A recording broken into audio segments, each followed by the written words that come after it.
Aniya karon ang gahom sa pulong sa Diyos nga naglihok, sukad pa sa pagkatukod sa kalibutan. Gahom nga nagasulbad sa nagalinlaing matang sa problema sa kinabuhi sa tao. Nagsumpay sa nabugto nga kadugtungan sa matag higala, bisan diha sa sulod sa panimalay. Naghatag og paulay ngadto mga kapuyan o naghatag og nagawasan ngadtong ipang hasol sa gahom sa kagitnit. Kay mao kini ang pulong sa Dios nga nagalihok. Bisan gani ang pagbuhat sa tibok kabuhatan, sumala sa Hebrehanon 11:3. Nahimo ang tanang mabutang pinaagi sa pulong sa Dios. Dunay gisulti ni Apostol Pablo sa Roma 15:4. Bisan nun say gisulat kani adto, gisulat kini alang sa tong pagtuon, aron pinaagi sa pailog ug paglipay gikan sa mga kasulatan, makabaton unta kitag paglaom. Atong ipadayon ang atong pagtuon sa pong sa Dios alang sa ikabulahan sa atong matag kinabuhi. Apan sa dili pa kita mo padayon ini, niya kita sa pagpaminaw sa mensahe nini nga awit.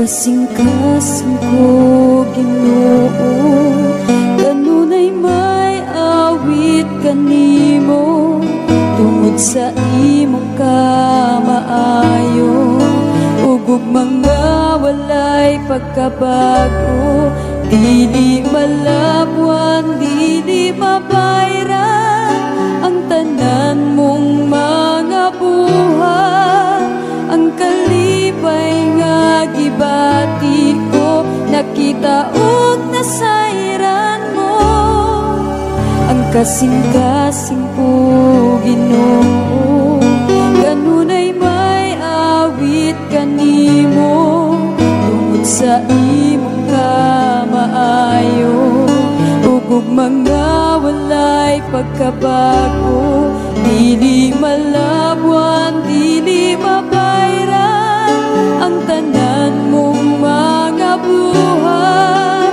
ang kalipay nga gibati ko, nakita og nasayran mo, ipasalamatan ko ikaw, nagikan sa akong tughan, diya kanimo amahan, gamhanan og labing balan, dili igo ang tanan mong mga pagpasalamat, kinabuhi ko, ihalad ko kanimo, O Diyos.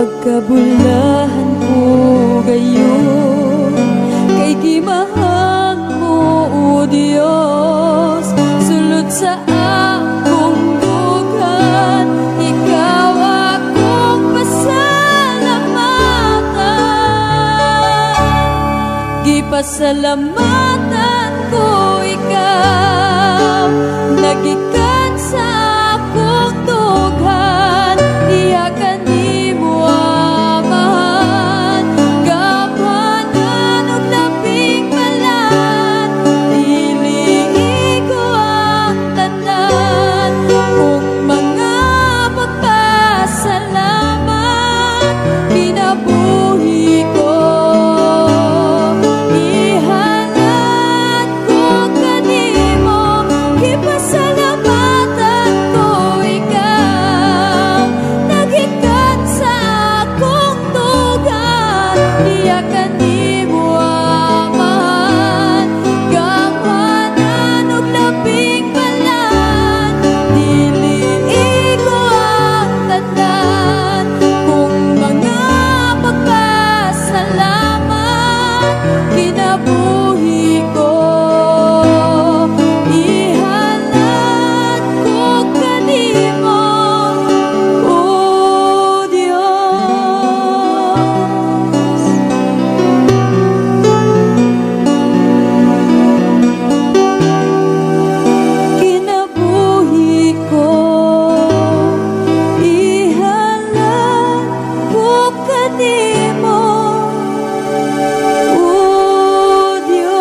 Mayong buntag sa tanan akong mga kaigsuunan ug higalaan nga nagapaminaw niini nga tingog kini ang inyong higala ug igsuon diha sa ngalan sa tong buhi nga Dios nga mao si Ginoong Hesukristo.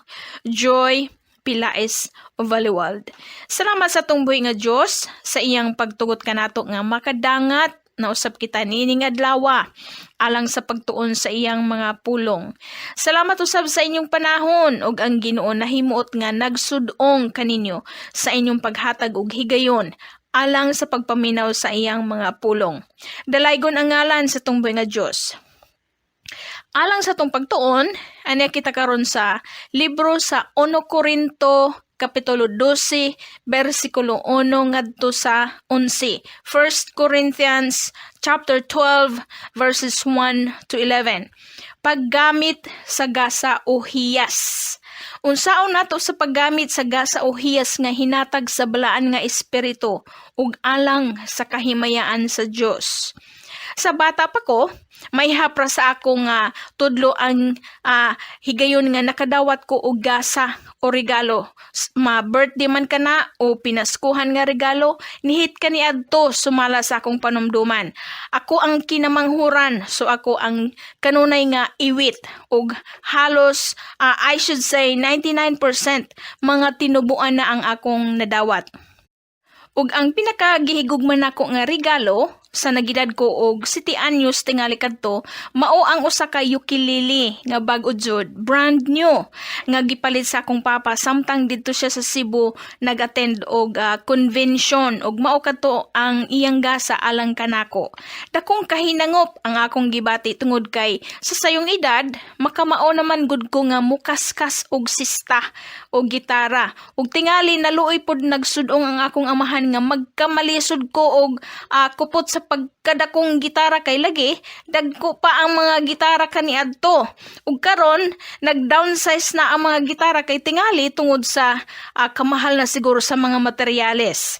Bitaw ug mao nga gipalitan ko sa akong papa og ukulele pero nagtuo pod ko nga basin pod og nga gisulsulan si papa sa akong mama sa pagpalit sa ukulele kay lagi ang akong mama usa pod ka musician, maayo nga motokar og organ o piano.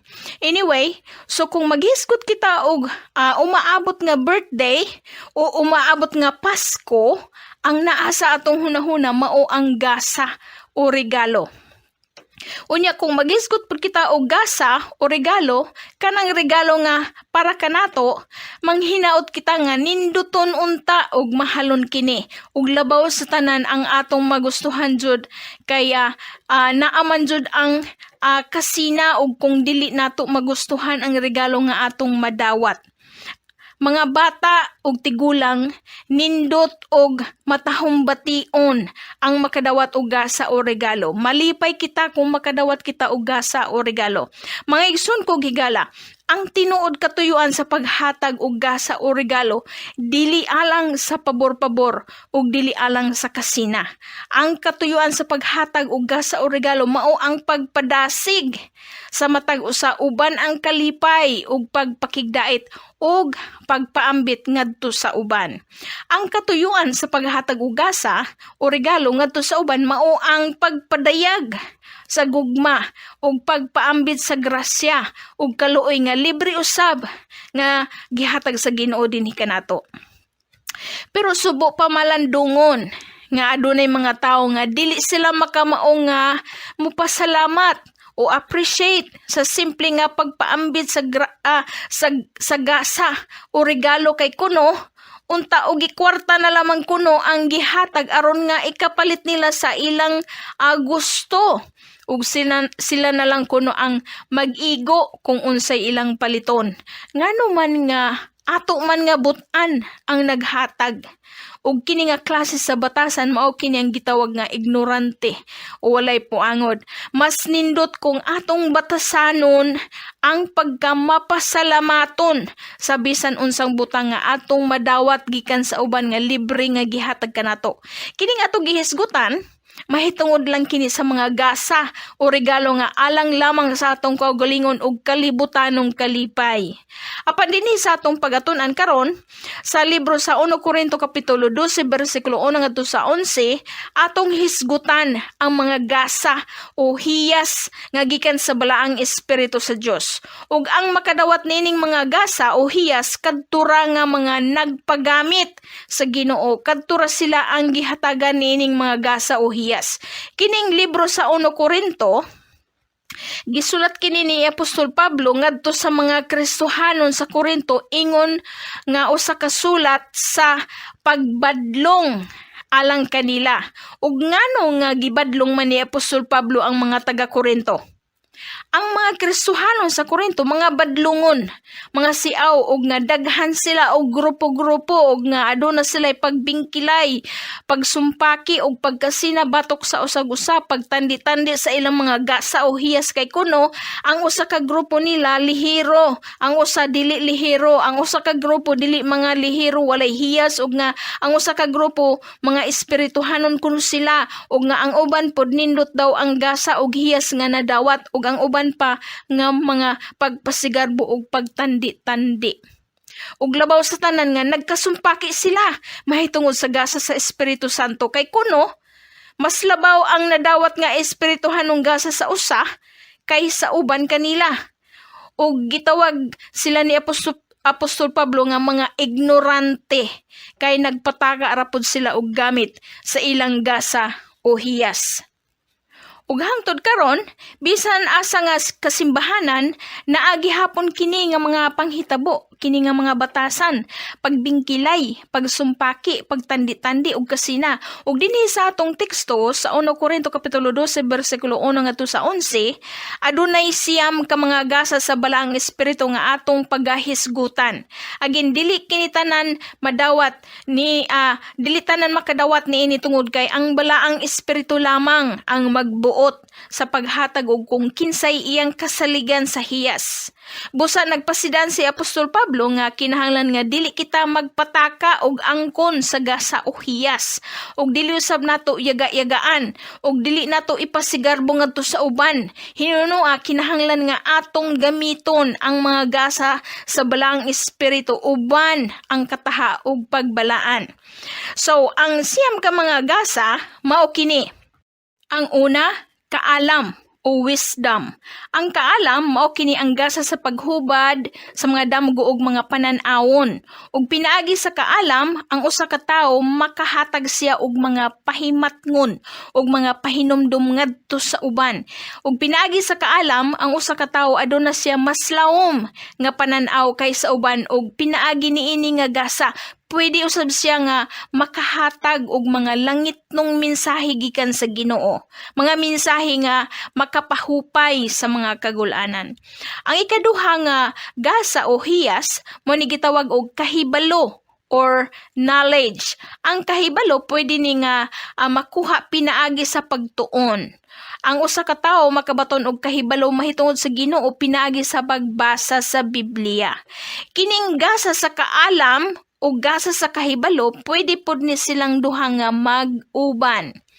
O ang ikatulo nga gasa o hiyas, mo ni gitawag og pagtuo, faith. Ang pagtuo mao ang pagpadayag sa pagsalig ngadto sa Dios. Ang pagtuo mao ang kinasing-kasing nga pagbati sa kamatuoran nga naay Dios nga buhi. Og ang usa ka tawo nga adunay pagtuo mapainobsanon, walay kahadlok ug malinawon. Og ang ikaupat nga gasa o hiyas sa balang espiritu mao ang pagpang-ayo or healing. Mao kini ang gasa sa pagpang-ayo sa adunay balatian pinaagi sa pagampo ug sa pagpandong sa kamot. Ug pwede pod nga isulti lamang ang kaayuhan ngadto sa adunay sakit. Sa libro sa mga buhat kapitulo 5 ato usab nga makita didto ang pagpang-ayo sa mga masakiton pinaagi lamang sa anino ni Apostol Pedro. Gingon dito sa bersikulo 15 ngadto sa 16 nga nagaingon sa pagkaagi nga bisan pa ang mga masakiton gidala nila ngadto sa mga dalan ug ilang ginabutang sila sa mga higdaanan ug sa mga lantay aron nga sa pag-agi ni Pedro ang uban kanila malandungan bisan sa labing jutay na lamang sa iyang anino. Ug ang ikalima nga gasa o hiya sa balang espiritu mao ni gitawag og pagbuhat og katingalahan o milagro. Sa English, miracles, doing miracles. Ang pagbuhat og katingalahan o milagro puparihas ra sila sa pagpang-ayo. Apan kining pagbuhat og katingalahan o milagro mas labaw pa kini. Mao kini ang gasa sa pagbuhat sa mga kahibulungan nga mga butang. Sama sa pagbahin sa tubig sa Red Sea pinaagi ni Moses o sama sa pag-ayo sa babaeng ginatalinog-an pinaagi lamang sa paghikap sa sidsid sa biste ni Ginoong Hesus. Ug ang ikaunom nga gasa o hiya sa balang espiritu mo ni gitawag og pagtagna, prophecy. Ang propesya o pagtagna gigamit kini alang sa langit nung pagsangyaw o pahibalo sa umalabot nga mga panghitabo ug plano sa Ginoo. Si Apostol Pablo adunay pahimangno kung unsay angay buhaton mahitungod sa pagtagna o propesya. Sa libro sa Roma kapitulo 12 bersikulo 6 nag-ingon, busa sa gibatunan ta ang mga nagakalain-lain nga mga hiyas sumala sa grasya nga gihatag kanato kung sa pagpanagna pagagamiton ta ingon sa sugdanan sa pagtuo. But pasabot nga kinahanglan gamiton nato ang gasa sa pagtagna sumala sa atong pagtuo. Ug mao nga dili kita magpataka og gamit sa maong gasa. Dili ang tanan makadawat niini nga gasa. Apan daghan ang gusto nga makadawat niini nga gasa sa pagtagna.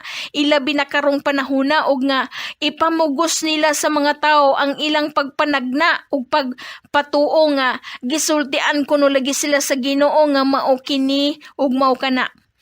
Ang dungog ug atensyon lamang ang ilang giapas. Mga mining propeta kana sila. Sumala sa gisulti ni Ginoong Hesus dito sa Mateo kapitulo 24 bersikulo 11.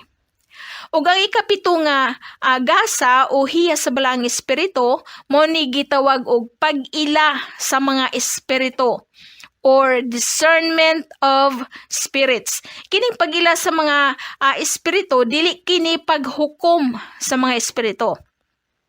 Ang pag-ila sa mga espiritu kini mao ang gasa sa pag-ila sa tinuod o bakak nga espiritu o pag-ila sa Dios nun baka na o yawanon nga espiritu. Kini mao ang gasa sa balaan nga espiritu nga ang usa ka tawo makaila sa dautan nga mga tinaguang katuyuan sa usa pod ka tawo.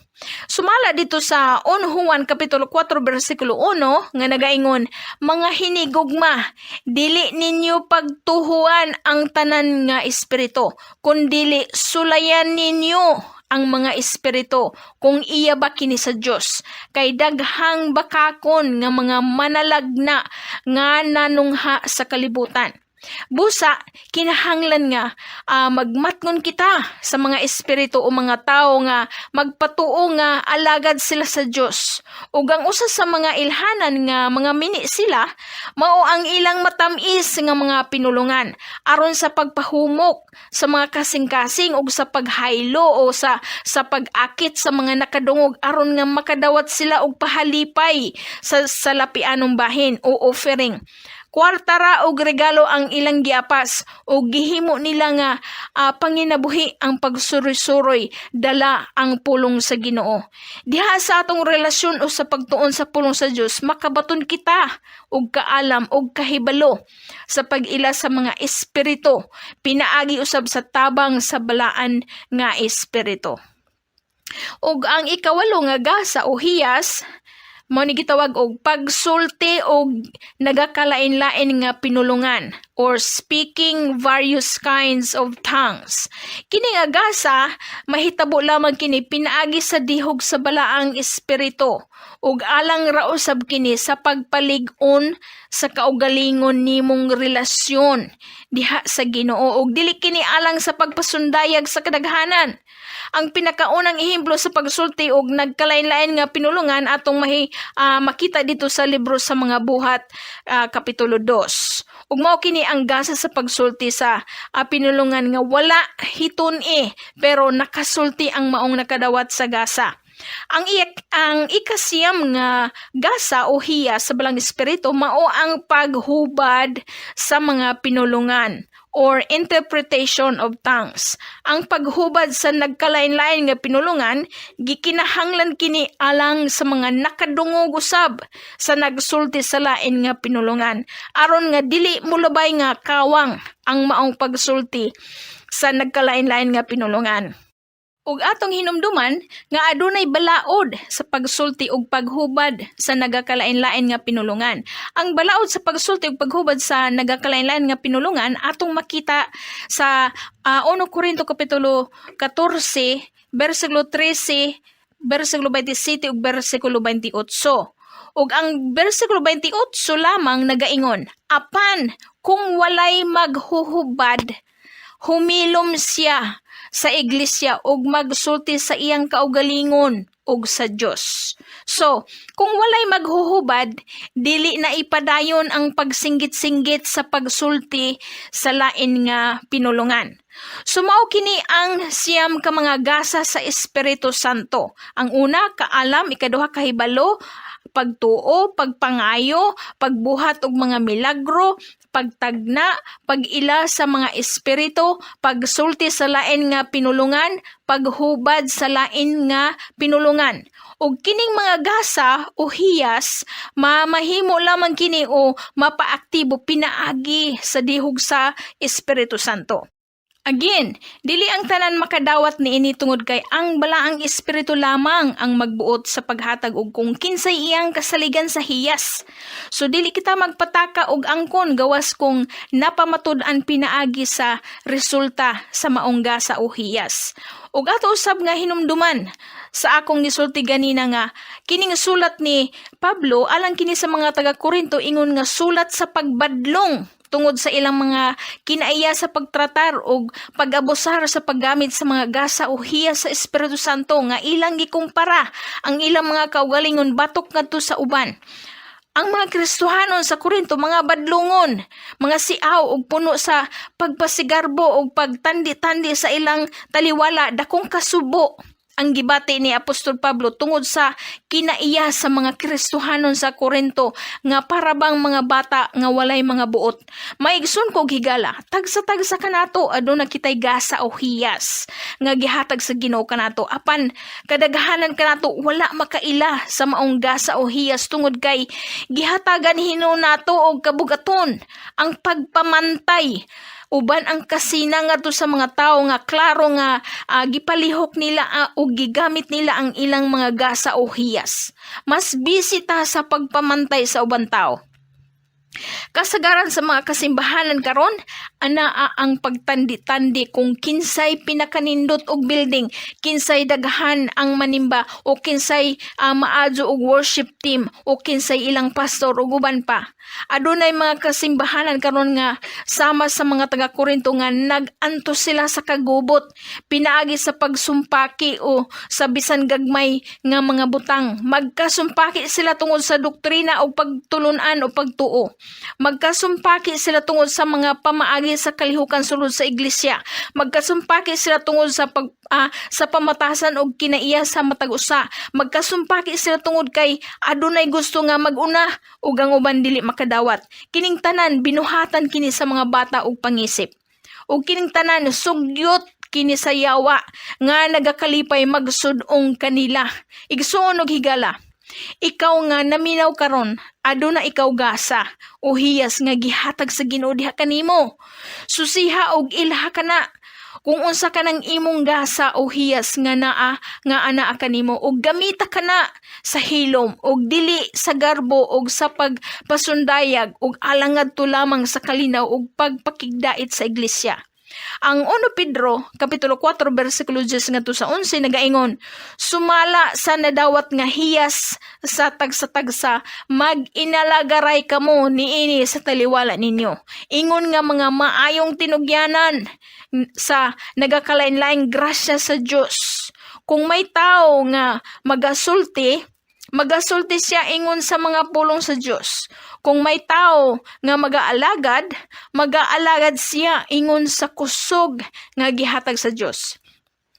So gawas sa siyam ka mga gasa o hiyas nga gisulti ni Apostol Pablo dito sa 1 Corinto Kapitulo 12, si Apostol Pedro usab nagsulti sa libro sa 1 Pedro Kapitulo 4 og duha ka mga gasa o hiyas nga pwede natong mabatunan og nga mao ang pagsulti o pagtudlo sa pulong sa Dios og ang pag-alagad, teaching and serving. Ug kung ganahan ka nga magtudlo, hala pagbasa ug pagtuon aron nga makatudlo ka sa Bible study o Sunday school. Ug kung ganahan ka sa pag-alagad sama sa pagtabang sa mga beluhaton sa kalihukan sa iglesia, pagtabang sa mga kaigsuunan, pagtabang sa mga nagkinahanglan, tanang klase sa pagtabang, buhata ka na, igsuon ko gigala. Ug ganahan ka sa panghatag, buhata ka na sa hilom. Ayaw huna-huna kung unsay ikatabang sa iglesia diha kanimo, huna-huna o kung unsay imong ikatabang alang sa iglesia, alang ngadto sa uban diha sa ngalan sa Ginoo. Magigsun kog higala, gamita ang imong gasa o hiyas aron nga malipay ug mahimaya ang Ginoo sa imong kinabuhi. Ug nga tanan igadugang diha kanimo sumala sa gisulti ni Ginoong Hesus dito sa Mateo 6:33 nga unahon nato sa pagpangita sa gingharian sa Dios. Unahon nato sa pag-alagad sa gingharian sa Dios ug ang iyang pagkamatarong. Ug nga tanan kining mga butang nga igadugang kaninyo. Ug kinahanglan nga dili kita manundog sa mga taga-Korinto nga naglalisay sila tungod sa ilang mga kinaiya nga sumala ni Pablo, mga ignorante sila alang sa mga dugay na nga nakabati sa pulong sa Ginoo. Panahon na nga motubo ang inyong pagtuo ug maghinamtong na kita. Alang sa mga bag-o, pangitaan ninyo ang kaigsuunan o kasimbahanan nga makatabang sa inyong espirituhanong panginahanglan. Ayaw tuguti ang yawa sa pagsugyot diha sa imong hunahuna nga wala kay pulos.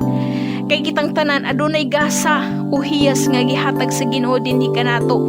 Hangyua ang balaang espiritu nga ipakita o ihatag diha kanimo ang maong gasa ug mao nga kinahanglan maantigo kitang maminaw. Maantigo kitang mudawat ug maantigo kitang magpasalamat sa gasa o hiyas ug dili ang pagpasigarbo ug pagtandiay.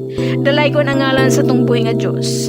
Magampo kita, Amahan namo nga langiton, sa ngalan nimo Ginoong Hesukristo. Salamat sa imong pagtawag kanamo, ingon nga imong katawhan ug imong anak sumala sa imong gugma ug pagpasaylo sa among mga kalapasan. Pasaylo kami sa among pagkamasupilon, pinaagi sa garbo ug kasina ug pagkadili mapasalamaton sa mga gasa nga imong gipaambit dinhi kanamo. Tabangi kami nga dili itugot nga makabalda sa panaghiusa o pagpakigdait ang garbo ug kasina. Salamat sa makanunayong pagpasaylo ug pag-aga kanamo hangtod nga mamahimo kaming hingpit ug andam sa pag-atubang kanimo. Dalaygon ug simbahon namo ikaw. Ang imong ngalan lamang Ginoong Hesukristo mahimaya. Amen ug amen. So turn your eyes upon Jesus. Look full in His wonderful face,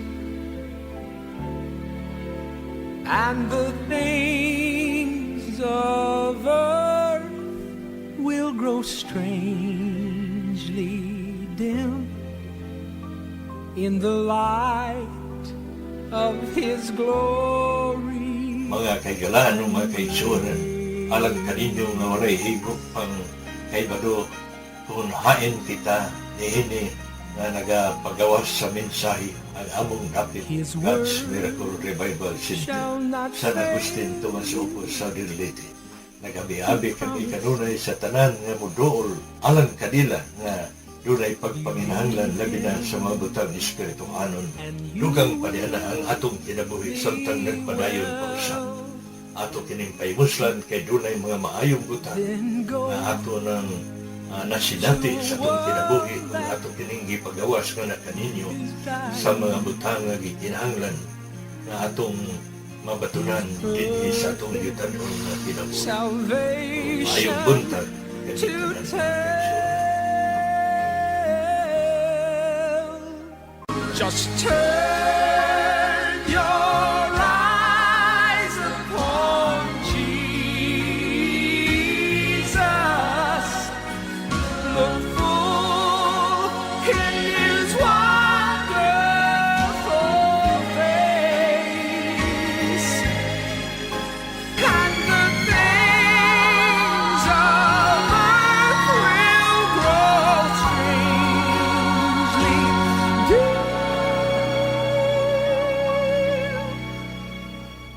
in the light of His glory and grace.